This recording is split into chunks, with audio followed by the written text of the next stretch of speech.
Olá a todos, sejam bem-vindos ao podcast Seguramente. Eu sou a Nádia Alencar, psicóloga, e hoje sou anfitriã.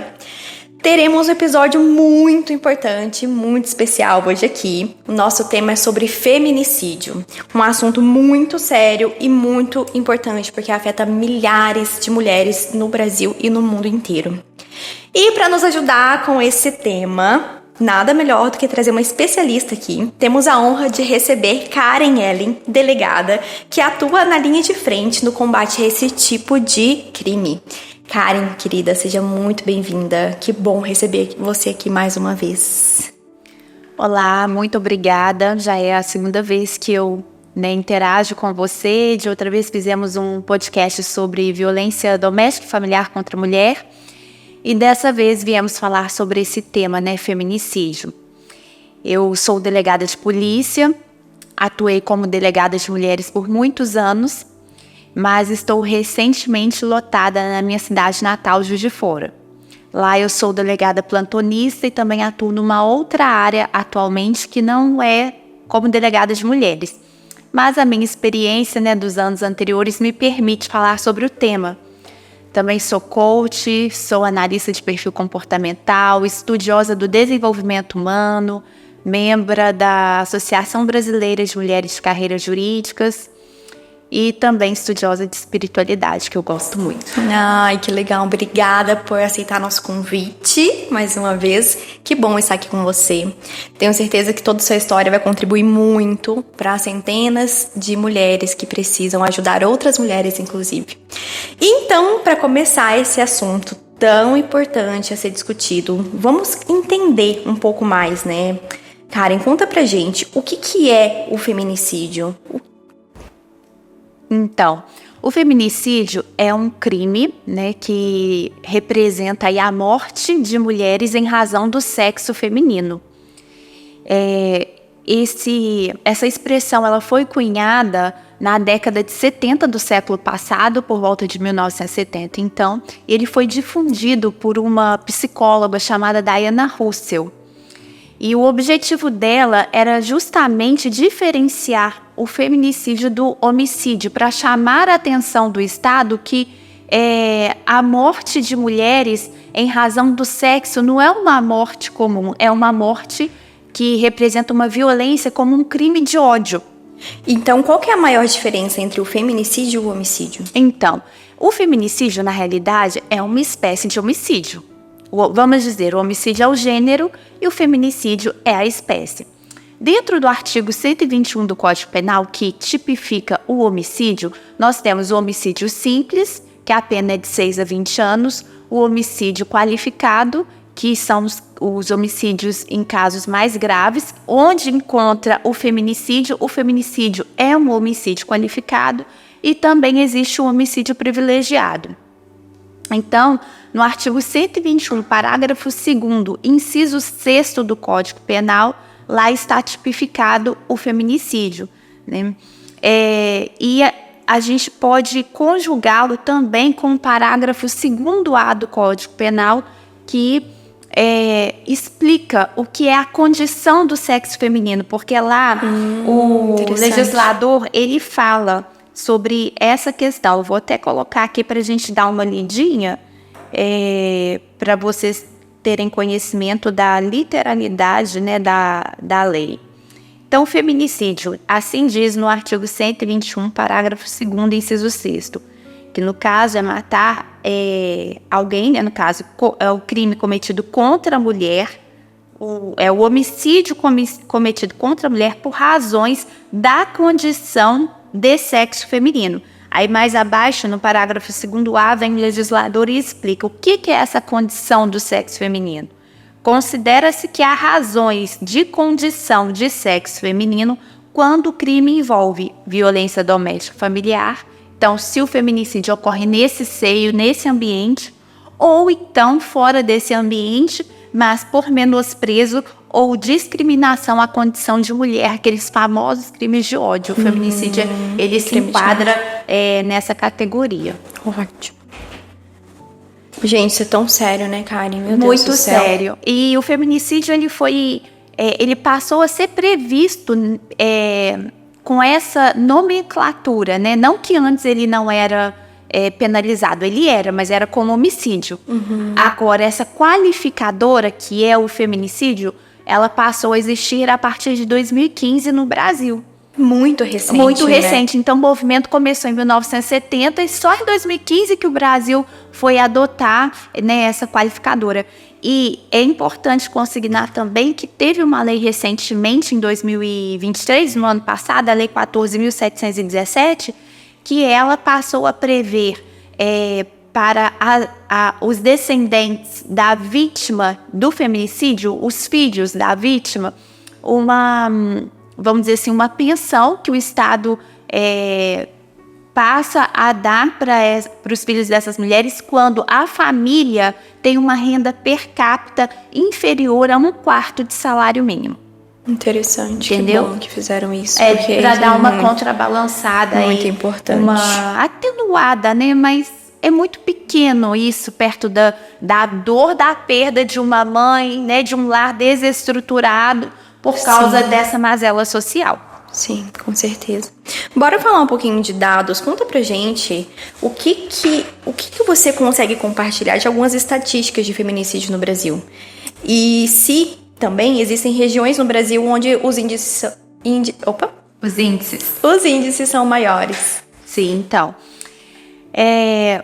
De acordo com o Fórum Brasileiro de Segurança Pública, né, o ano de 2023 foi o ano que mais teve feminicídio, desde 2015, porque, como eu disse, foi a partir de 2015 que a lei inseriu, né, essa qualificadora no crime de homicídio. Então, de 2015 para cá, o maior número de mortes de mulheres em razão do sexo feminino foi no ano de 2023, com 1.463 registros, né?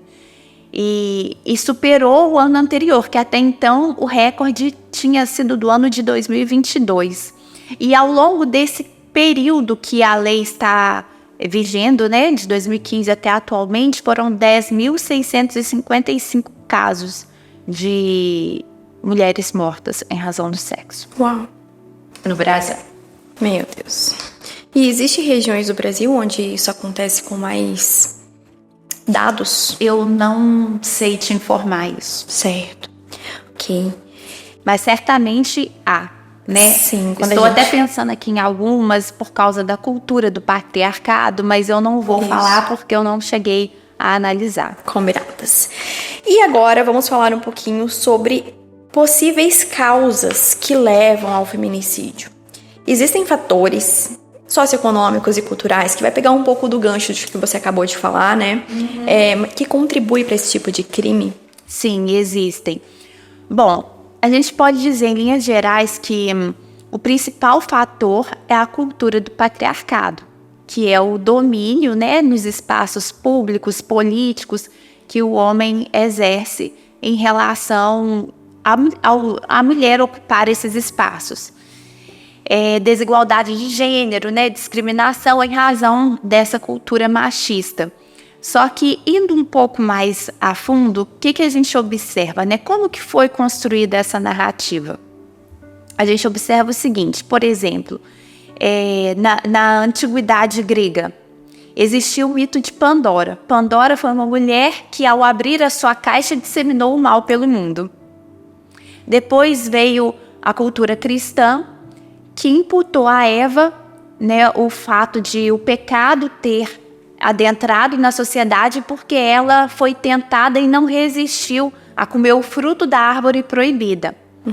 Ocorre que, se você olhar na Bíblia, Deus falou foi para Adão, que Adão não deveria comer do fruto, não foi para Eva, mas colocam a culpa em Eva. Sempre a culpa da mulher, né? Infelizmente. Aí depois veio a Idade Média com a caça às bruxas, que foi um movimento também de discriminação ao sexo feminino.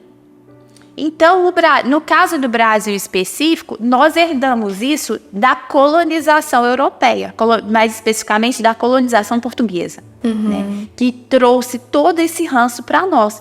Porque existe uma pesquisadora, que agora me fugiu o nome, mas ela menciona que nas sociedades indígenas, portanto, no Brasil nosso originário, não existia isso. tanto é que até naquelas sociedades em que os homens lideravam, que não tem problema um homem liderar, né? A questão é a ideia de supremacia do sexo masculino sobre o feminino. Perfeito. Agora, mulher liderar, homem liderar, ambos podem liderar. Então, até naquelas sociedades indígenas em que o homem liderava, ele sempre tomava conselho com a mulher. Porque a mulher tem inata em si, né? A sabedoria, alguns dizem até a questão do sexto sentido. Então, a mulher, ela era valorizada. A opinião dela importava. Porém, com a colonização portuguesa, nós recebemos, né, essas raízes, como eu disse, anteriores, né, do machismo, ela veio para nós por meio da colonização. Poxa, isso é muito interessante. Então, são narrativas que a gente percebe que aparentemente são, às vezes, bobinhas, são levianas, mas não. Elas já começam a construir no imaginário coletivo, de uma forma ali sutil, velada, a supremacia do homem em relação à mulher. E depois, na sociedade odierna, podemos dizer de uma violência simbólica, por exemplo, que é a violência aí, que a mulher tem que estar sempre linda, tem que dar conta de tudo, né? Tem que estar magra, bonita, cuidar da casa, trabalhar fora, ganhar dinheiro, ser independente, cuidar dos filhos, que é muito complexo a mulher manter todos esses pratos equilibrados. Enquanto isso, o homem tem que desempenhar apenas uma função. Apenas uma função. O provedor, né? Enquanto a mulher, ela tem que dar conta de tudo. E ainda, em muitos casos, infelizmente, ajudá-lo a prover, porque nem a única função que ele tem, se bobear, ele dá conta. E ainda a mulher ainda tem que trabalhar e contribuir também dessa forma, né? Sim. E sempre está bela, sempre está magra, sempre está linda e também ajudar os filhos. Então, fica difícil. Bem complicado. Ainda mais quando a gente fala de como você falou, do inconsciente coletivo, né? Quando a gente fala disso, a gente fala de homens desde muito crianças aprendendo que papel de mulher é diferente de papel de homem, que mulher é responsável pela casa, homem é responsável pelo prover. Ele trabalha, a mulher trabalha em casa e trabalhar em casa não é trabalho. Então a gente começa desde muito cedo olhar a educação das crianças. A desvalorizar o trabalho doméstico, porque é um trabalho árduo, um trabalho cansativo que você faz e não dura muito tempo. Em pouco tempo você já tem que limpar de novo, já tem que cozinhar de novo. É infinito. É meio que enxugar gelo. Exatamente, é infinito. O trabalho doméstico é infinito. Mas é isso mesmo, não é valorizado. E isso desde muito, muito cedo. E o interessante também é que na cultura heterossexual misógina, que é a nossa cultura, os homens se relacionam sexualmente com mulheres.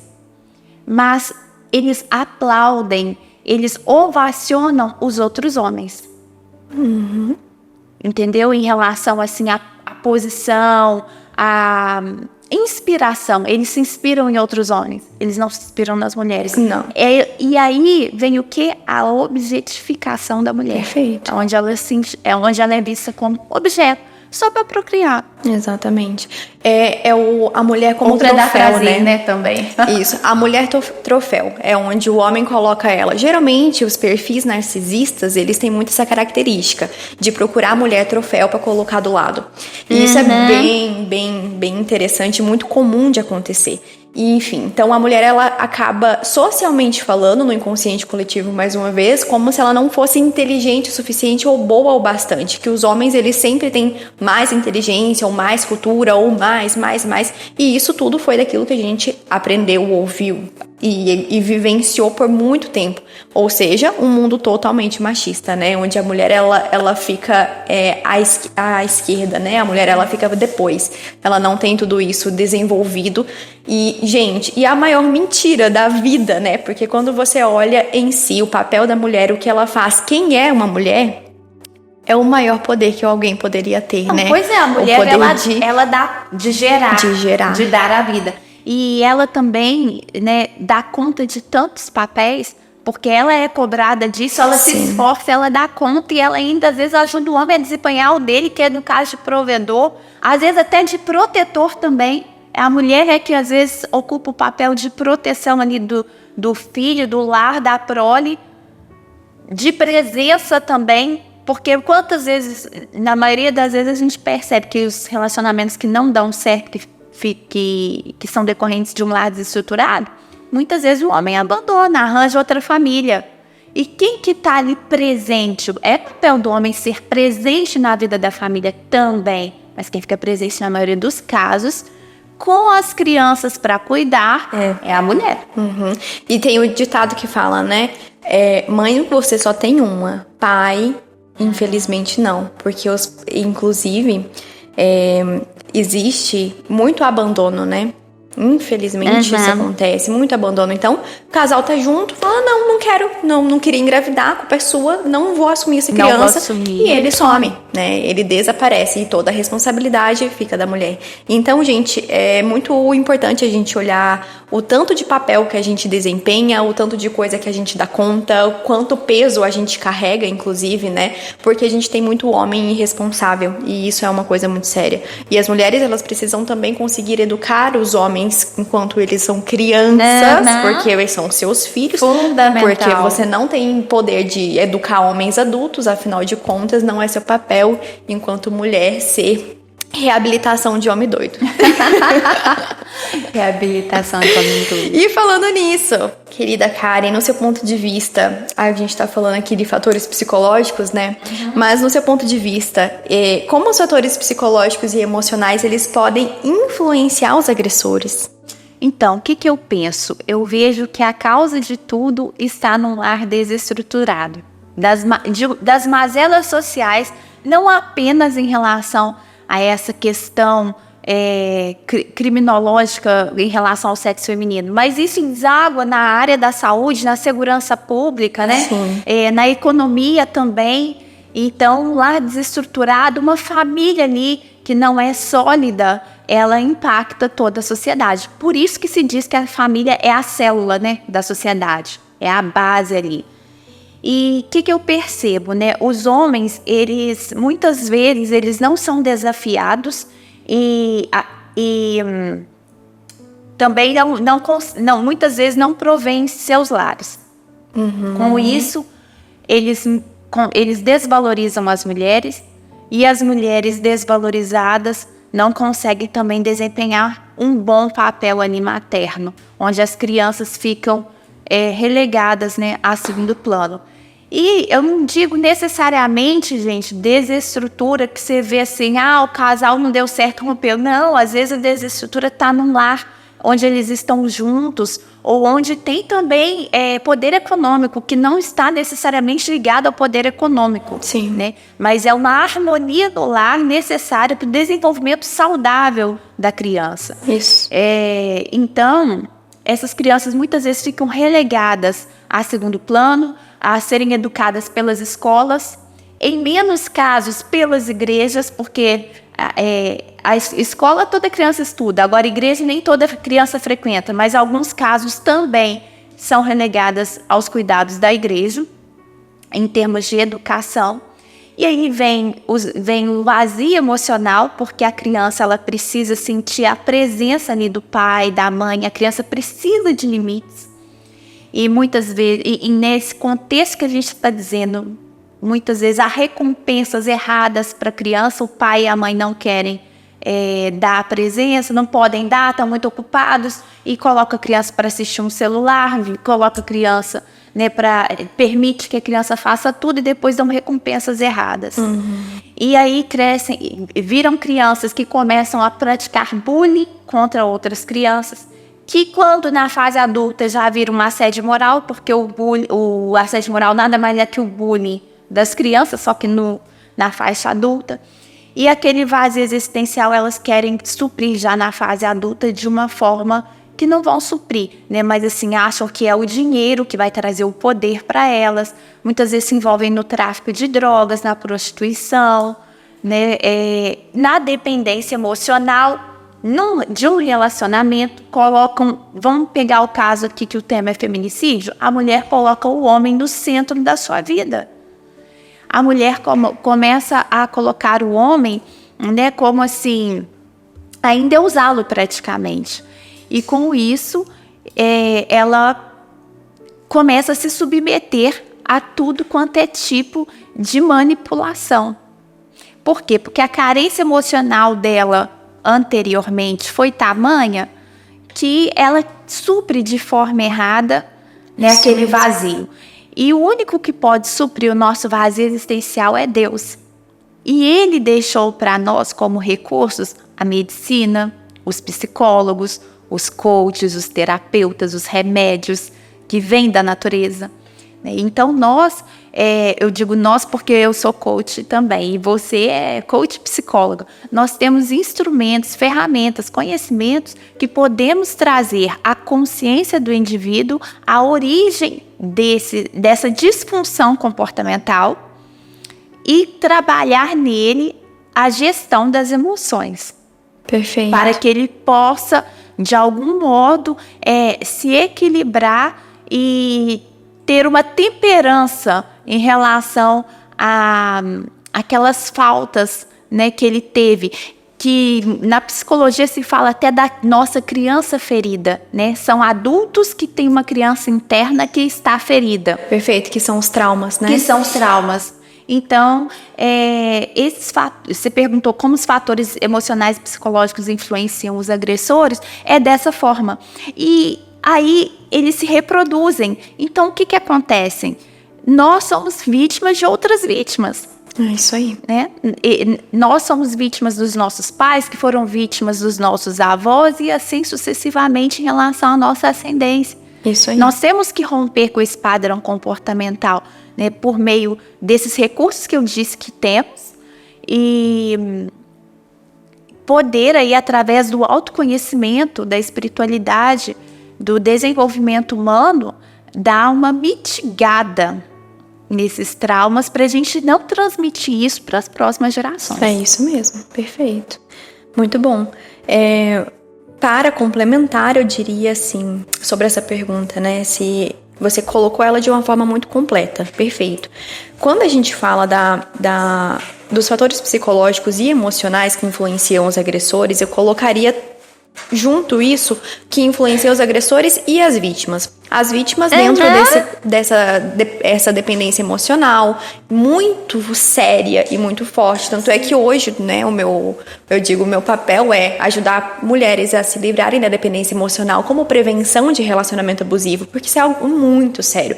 O depender emocionalmente de alguém faz com que a gente viva coisas e aceite coisas horríveis, né? Inclusive um ciclo de violência. Quando a gente fala, então, de um relacionamento abusivo, a gente sabe que as mulheres, elas vivem o ciclo da violência, em que em um minuto ele é o amor da sua vida, você é o amor da vida dele, ele vai te dar o mundo inteiro. No próxima etapa do ciclo, tem algum tipo de abuso, tem agressão psicológica, inúmeras formas de violência, como a gente já fez alguns vídeos sobre isso, inclusive convido vocês a assistirem. E volta então a culpa sempre é da vítima, né? A culpa sempre é da mulher. Isso falando da manipulação emocional que esse agressor faz. Então é uma teia bem complicada de sair. Em que é um emaranhado. É um emaranhado, em que a mulher, ela se vê ali, cara, eu preciso sair disso, mas ao mesmo tempo ele é o amor da minha vida, porque tem momentos que ele fica bom, ele faz tudo por mim. E fora outras questões também que pesam, como, eu tenho filhos com ele, como meu filho vai ser criado longe do pai. Porque ele vai arranjar outra e depois não vai dar atenção mais pro meu filho. Porque eu dependo economicamente dele também. É uma série de fatores. E assim, e vejo que essa parte da família é uma coisa que pega bastante, sabe? Pega muito, assim, como se fosse papel da mulher e dever dela fazer com que a família seja estruturada. E aí tem um cara totalmente agressivo, desestruturado, e se ela romper com ele, ela está errada. E olha que... Pois é, agora por que essa mulher atraiu esse protótipo, vamos colocar assim? Pela dependência emocional. E por que ela tem dependência emocional? Vazios emocionais. Por causa do vazio dela lá na infância. E também por ela não se relacionar com Deus. Porque quando a gente passa a se relacionar com Deus e coloca Deus no centro das nossas vidas, a gente descobre a nossa real identidade e não aceita qualquer coisa. Eu te falo isso por experiência própria. A partir do momento que eu comecei a me relacionar com Deus e a descobrir quem eu sou, a filha amada do Pai que eu sou, a minha régua começou a se elevar. Muito bom. Inclusive para relacionamento. Inclusive para relacionamento. Mas, puta. E é isso, gente. E sobre o agressor em si, né? Eu acho que eu sempre recebo essa pergunta. Gente, mas o que faz um agressor existir, né? Eu acho que inúmeras coisas. Uma delas, com certeza, a base é o trauma, né? Uhum. A base é o trauma. São pessoas que elas vêm vivenciando traumas dos pais, dos avós, enfim, todo aquele ciclo que você havia comentado, né? Que os avós machucaram os pais machucam os filhos e assim vai. Só que isso sozinho não é o suficiente para uma pessoa agredir outra. Precisa de fatores emocionais, com certeza juntos, mas também questões culturais. Quando a gente fala de cultura, a gente está falando da cultura de que o homem tem a dominância, né? Uhum. De que o homem tem a dominância, de que são papéis de gênero. Basicamente é isso, de que a mulher tem o papel da submissão e o homem tem o papel da autoridade, né? Uma dominação masculina. E isso por muitas famílias é fomentado, né? Vai passando de geração em geração mesmo. Esse aqui é o macho, esse daqui é o homem da casa. Ah, a mulher, a menina, não. E não é nem ensinado no sentido de você tem que proteger a menina, não. Você não tem. Você tem que ser maior do que ela, porque o papel e a responsabilidade não é ensinado, né?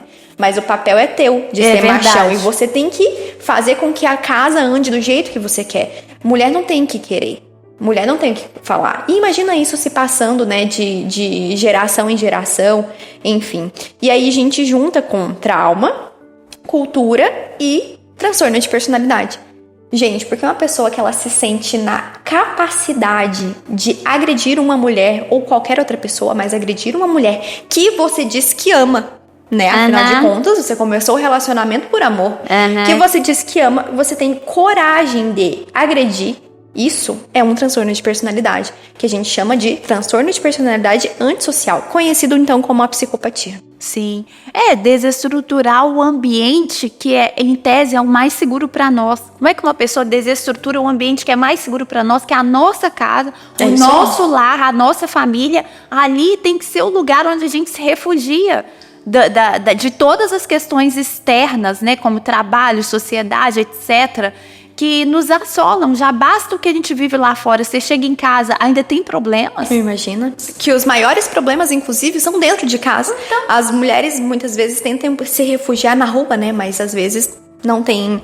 Aí é que a gente fala daquelas vários tipos de violência, né? Inclusive a patrimonial, onde tem as regras de proibição de trabalho, né? Fora de casa. Então, agora... Querida Karen, vamos tentar entender um pouco mais sobre prevenção e educação? Bora lá. Falando de prevenção, como que a polícia trabalha na prevenção do feminicídio? Então, veja, a prevenção do feminicídio, ela está prevista lá no artigo 226, parágrafo 8º da Constituição, né, por meio do qual está previsto que o Estado assegurará, né, a harmonia no ambiente doméstico, né, vai coibir, no caso, a violência no ambiente doméstico e de suas relações. Interessante. Internacionalmente, tem uma psicóloga que se chama Celina Manita, que desenvolveu programas em sua pesquisa para justamente elencar as ações necessárias para a redução da prevenção do feminicídio. E, nesse caso, ela menciona 4 possibilidades de prevenção, que seria formação especializada dos atores da justiça, por exemplo, né, que é o juiz, o promotor, o delegado, o defensor. Então, uma atuação ali bem especializada, com cursos, etc., para enfrentar essas situações. Outro ponto que ela menciona seria intervir junto às vítimas com profissionalismo. Aí vem também aquela questão de um atendimento multidisciplinar, né, para a vítima de violência doméstica. Perfeito. Enfim, para a vítima... no caso, a gente está falando de violência doméstica mesmo, porque de feminicídio, em tese, a vítima já está morta, né? E também promover educação de igualdade, né, de tentar aí, trazer à consciência e ao coletivo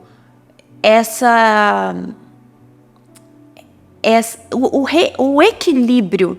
Seria trabalhar na cultura, Na então, cultura, né? O equilíbrio entre os papéis masculino e feminino, né? No caso, valorizar a mulher no sentido de que ela também é sujeito de direitos e de deveres, assim como o homem, que não existe essa diferença social, toda, essa hierarquia entre ambos. Então, que no caso, um podcast como esse já está cumprindo essa função, né? De disseminar essa mentalidade que eu penso que é a mais adequada.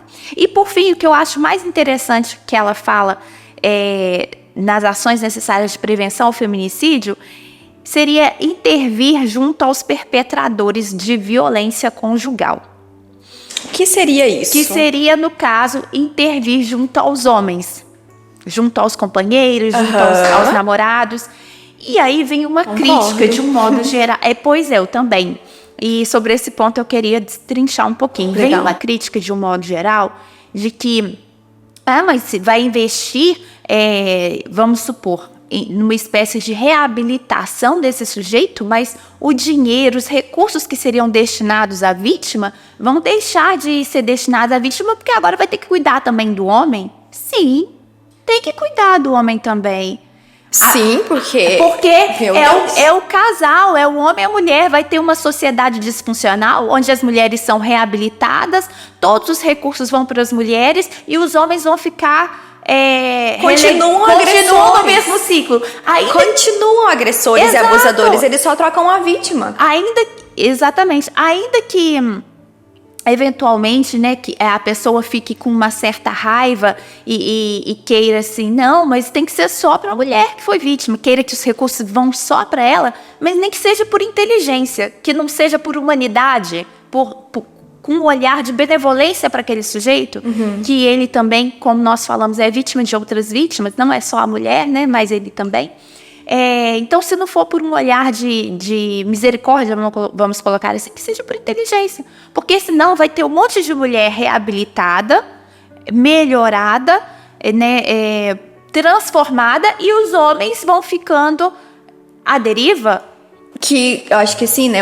O ideal, sim, que mulheres... Tem que cuidar dos dois. Se aquela mulher atraiu aquele tipo de homem, tem que cuidar dela e tem que cuidar dele, porque é um modelo chave-fechadura. Sim, mas eu não concordo que tenha que ser um ou outro, né? Eu acho que isso é muito ruim de colocar, mas um ou outro. Tipo, tem que ser o investimento financeiro na mulher ou no homem. Não, deveria ser os dois. Afinal de contas, sim, vai ter várias mulheres com mais...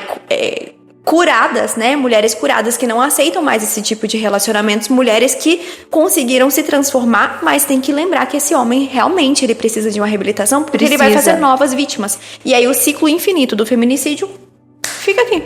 Pois é, mas essa é uma mentalidade nossa, que a gente também estuda outras ciências, mas assim, no âmbito vamos colocar assim, mais jurídico, teve um preconceito inicialmente em relação a essa mentalidade e também até a sociedade, que de um modo geral às vezes é leiga no assunto, acreditando que isso ocuparia o lugar da criminalização.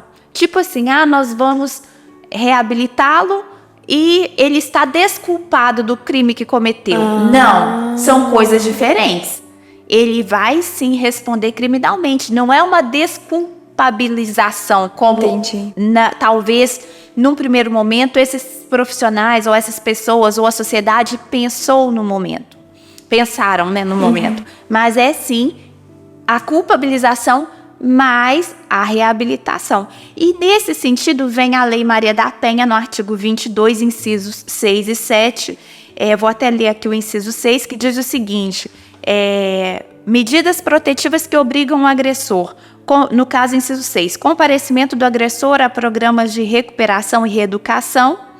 E inciso 7, acompanhamento psicossocial do agressor, onde incluem os psicólogos, por meio do atendimento individual e ou grupo de apoio, igual tipo assim, um grupo de apoio como se fosse os Alcoólicos Anônimos. Certo?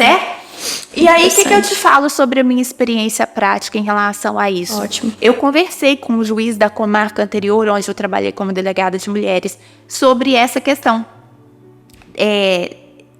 Sobre a aplicabilidade desses incisos. E ele falou que, surpreendentemente, para ele também, tem tido um grande retorno positivo. Os homens têm saído dessa reabilitação, vamos colocar dessa forma, né? Desse tratamento que às vezes o juiz imputa a eles por meio das medidas protetivas, que obrigam a ele, que tem medidas protetivas para proteger a mulher e tem medidas protetivas que obrigam o agressor. Essas são medidas protetivas que obrigam o agressor. Então, quando ele é obrigado a frequentar, né, esses ambientes, essa reabilitação, ele tem saído de lá transformado. Isso me parece muito promissor. Seria isso surpreendeu muito legal se fosse aplicado. Então, é aplicado. Né? Eu não posso te afirmar, porque não é propriamente a área que eu atuo, que, vamos dizer assim, todos os lugares é aplicado. Mas é uma previsão legal e na comarca onde eu trabalhei era aplicado e o juiz falou que até ele se surpreendeu.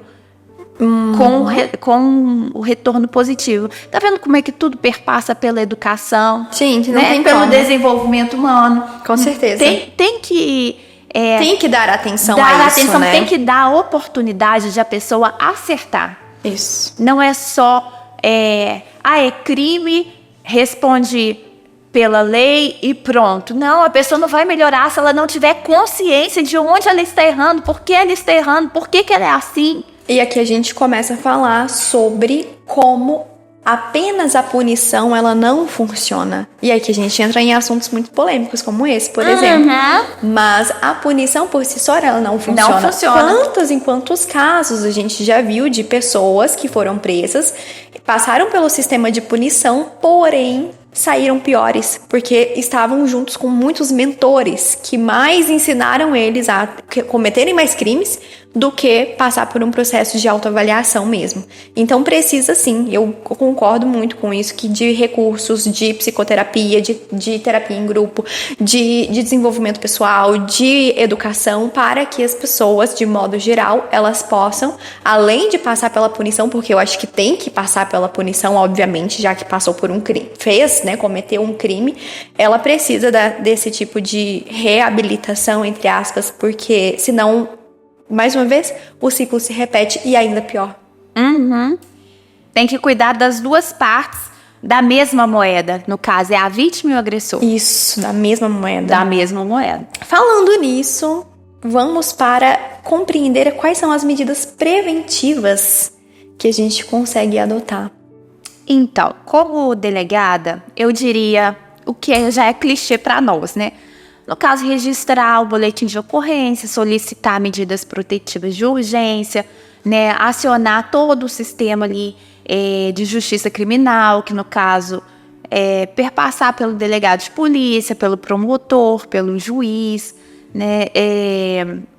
E nesse sentido, as medidas protetivas, fazendo observação, elas têm tido assim bastante resultado, porque existem estatísticas que demonstram que nos casos em que as mulheres solicitaram as medidas protetivas antes de a situação chegar num estado mais gravoso, 80% de todas das mulheres que solicitam as medidas protetivas, elas não vão para um estágio mais avançado. Entendi. Entendeu? Como do se fosse crime. Apenas um filtro ali, né? Ajuda muito. Ajuda muito a evitar o feminicídio. Entendeu? Então, o feminicídio, ele é uma morte anunciada. Por que ele é uma morte anunciada? Porque o ciclo de violência ele é um processo. Você vai estar percebendo que a violência está crescendo, você tem como interromper solicitando medidas protetivas, se posicionando, procurando recursos, né, também particulares, como psicólogo, etc. Isso. Contratando um advogado, né, para aquelas que têm condições para isso. Vocês têm condições de quebrar o ciclo, solicitando as medidas protetivas. Porque nós temos estatísticas nesse sentido. É que 80% das mulheres que solicitam medidas protetivas, a violência ela não continua crescendo. Ou seja, não chega ao feminicídio. Então, uma grande prevenção ao feminicídio é uma grande prevenção. É a medida protetiva. Solicitar as medidas protetivas. Porém, como coach, como analista de perfil comportamental, como estudiosa do desenvolvimento humano, eu iria mais a fundo, né? O que eu diria? Novamente, buscar a Deus, colocar a Deus no centro da vida de vocês, né? Tirar o homem, o endeusamento do homem, aquela questão da dependência emocional. Portanto, também buscar terapia, procurar ajuda, né, nesse sentido, para se fortalecer emocionalmente, psicologicamente. Para os solteiros, eu diria,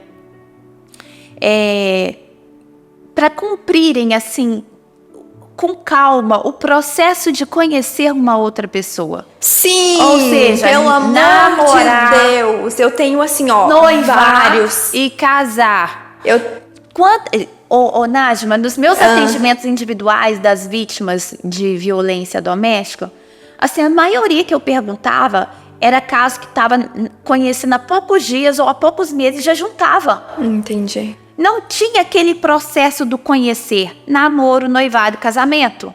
Porque é ali que você vai ver quem é a pessoa. A pessoa vai dar os primeiros sinais, se é agressor ou não, é ali. Sim. Como trata os pais, se já vai ter um episódio de ciúme doentio. É isso aí. Ô, gente, eu falo muito sobre os sinais. Eu tenho vários vídeos no meu canal do YouTube que falam sobre isso, né? Sinais, bandeiras. Porque o lobo em pele de cordeiro, ele é lindão nos primeiros dias, nas primeiras semanas, mas sempre tem sinais. Sempre deixa escapar o comportamento, assim, que claro, que a pessoa que ela é A pessoa não consegue fingir 100% do tempo. A pessoa que ela é manipuladora, ela vai te encantar, mas sempre vão ter sinais que você vai tentar, que você vai conseguir ver e ele vai tentar disfarçar.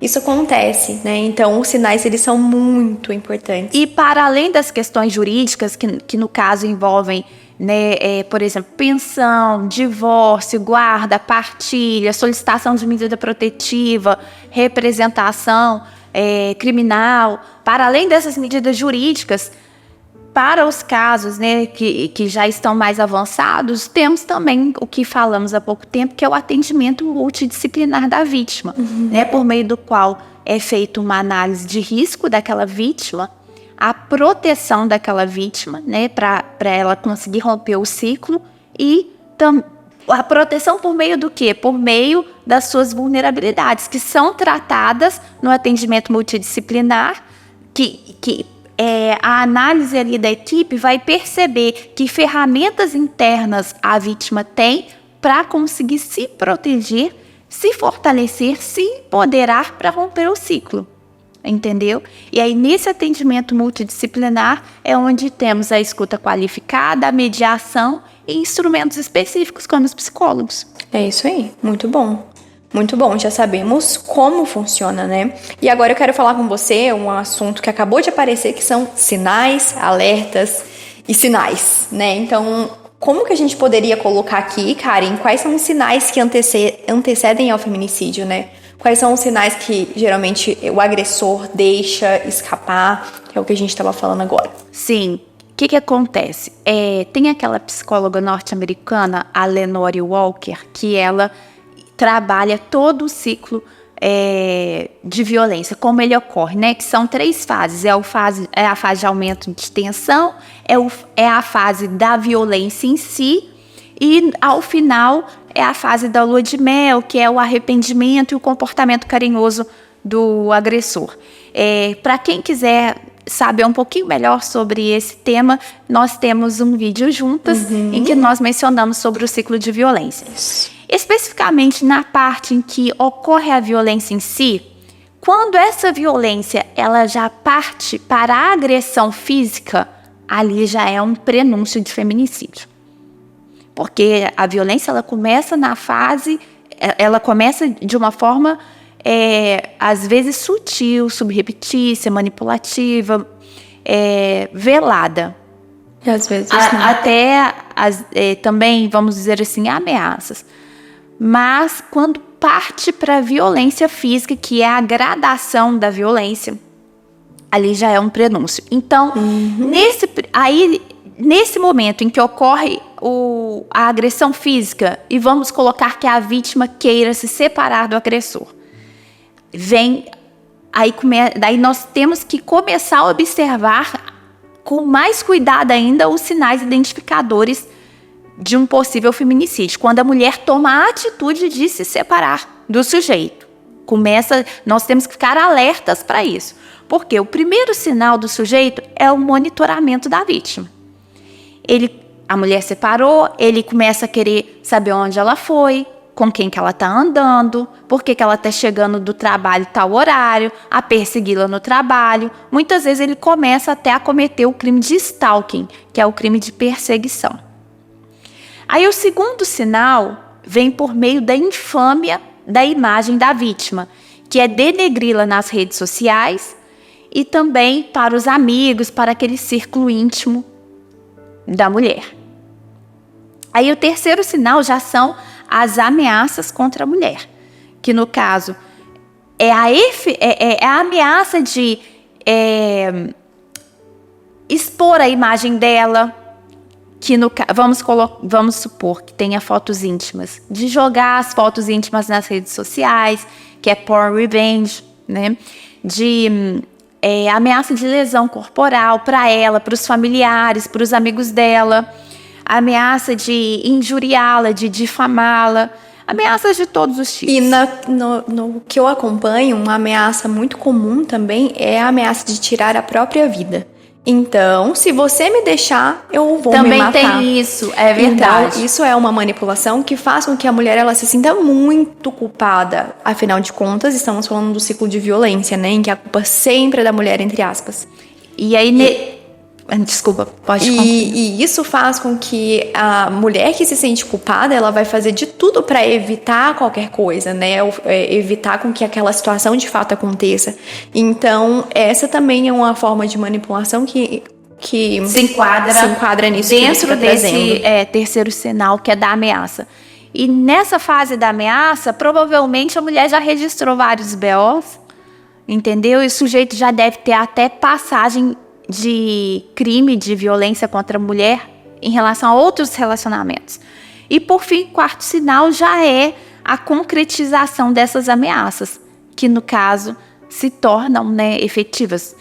Aí já ocorre a divulgação nas redes sociais das imagens íntimas, já ocorre a lesão corporal a ela ou aos familiares ou aos amigos dela, já ocorre violação de domicílio, já ocorre estupro, em último caso já vem o feminicídio.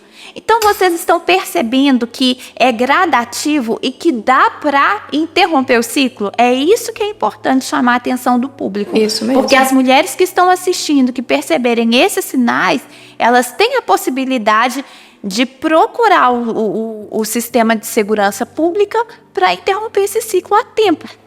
E a gente precisa aprender a trabalhar com prevenção. A história de tipo, não, mas ele não seria capaz. Não, isso daí é capaz. Nunca que ele faria isso comigo. Gente, você não pode pagar para ver.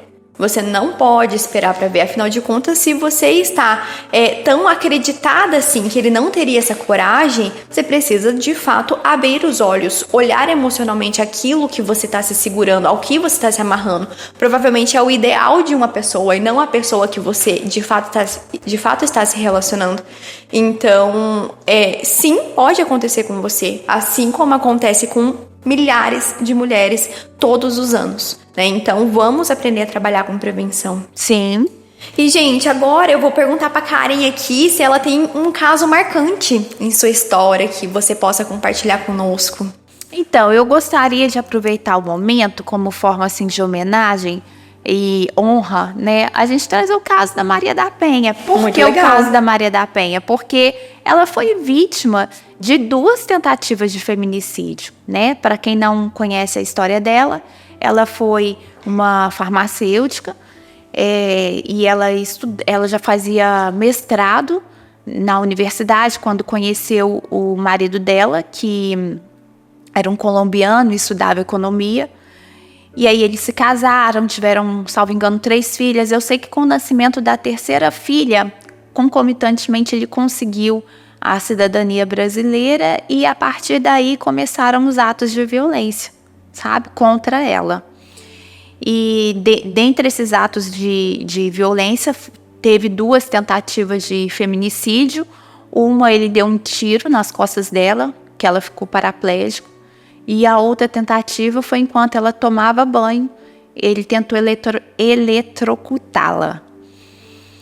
Então eu penso assim que a história da Maria da Penha, né, é uma história bastante marcante porque ela tentou intervir, aliás, ele tentou intervir, manipular as investigações, né, ela lutou para que a justiça fosse feita. Sim. Foram anos de luta, né, da parte dela. 19 anos e 6 meses, exatamente.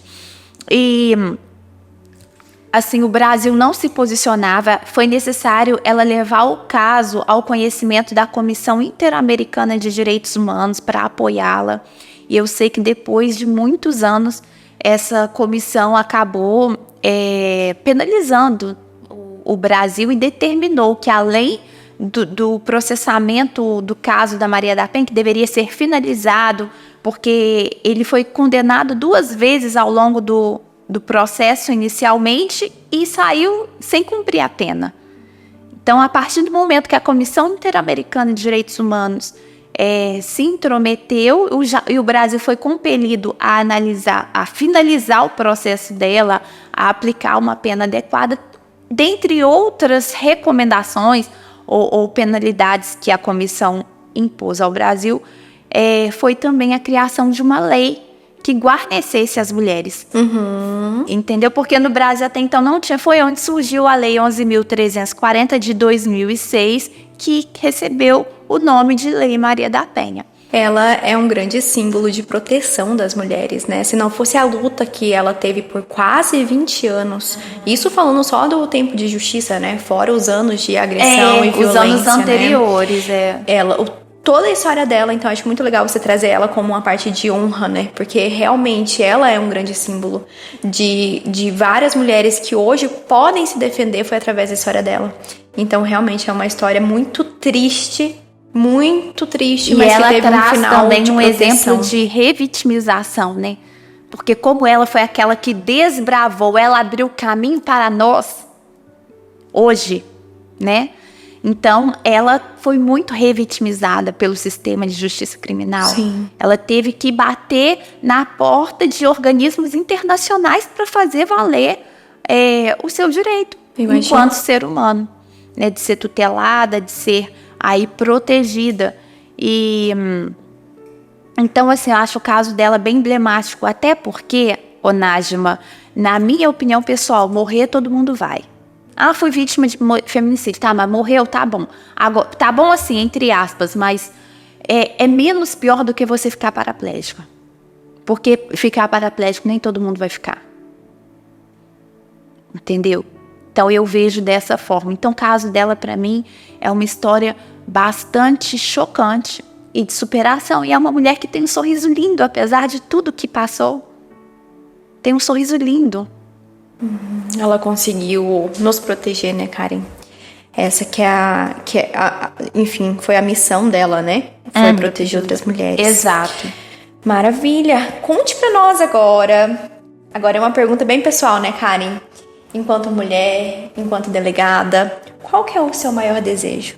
O meu maior desejo é levar o desenvolvimento humano para dentro do sistema de segurança pública e também para o presídio, para recuperar a nossa clientela, porque a gente chama de, entre aspas, são os nossos clientes, né? Nós que somos, assim, do sistema de segurança, os nossos clientes são aquelas pessoas que cometem crimes, que vão presas.